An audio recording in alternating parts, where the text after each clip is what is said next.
a Venezuelan opposition leader currently in jail for his involvement in last year's deadly anti-government protests, ended a 20-day hunger strike Thursday, according to his wife.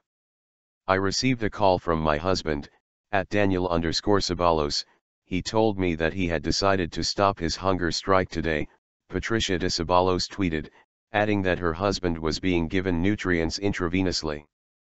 Ceballos's health condition had deteriorated significantly in recent days, and doctors were concerned that his kidneys might not be functioning properly, local media reported. There has been no word on whether his fellow jailed opposition leader, Leopoldo López, will curtail his own 18-day hunger strike. Ceballos, the former mayor of the western city of San Cristóbal, was arrested last March amid violent anti-government protests that eventually claimed the lives of more than 40 people. The protests began in his city, and then spread across the country, including to the capital, Caracas. He is charged with inciting violence and has been labeled a terrorist by President Nicolas Maduro. After being held at the Ramo Verde military prison near Caracas alongside López, he was recently transferred to a civilian prison further from the capital. Former Spanish Prime Minister Felipe González traveled to Venezuela earlier this week to visit the opposition leaders, but succeeded only in visiting former Caracas Mayor Antonio Ledesma, who is under house arrest, accused of plotting alongside the United States to overthrow Maduro and his government.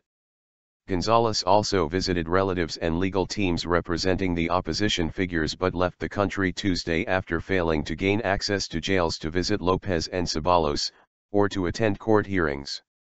A trained lawyer, González would not be allowed to practice in Venezuela but would be able to provide legal advice to López and Ceballos. His visit was condemned by President Maduro as a disgrace.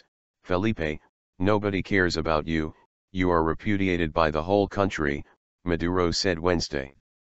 González responded Thursday saying that Maduro was responsible for Venezuela's security catastrophe and that international mediators were required, including the Union of South American Nations, the EU, and the Organization of American States. Last week the former presidents of Colombia and Bolivia, Andrés Pastrana and Jorge Quiroga, respectively, also failed to gain access to the political prisoners during their own trips to Venezuela, and instead appealed to Pope Francis to help secure the release of the prisoners.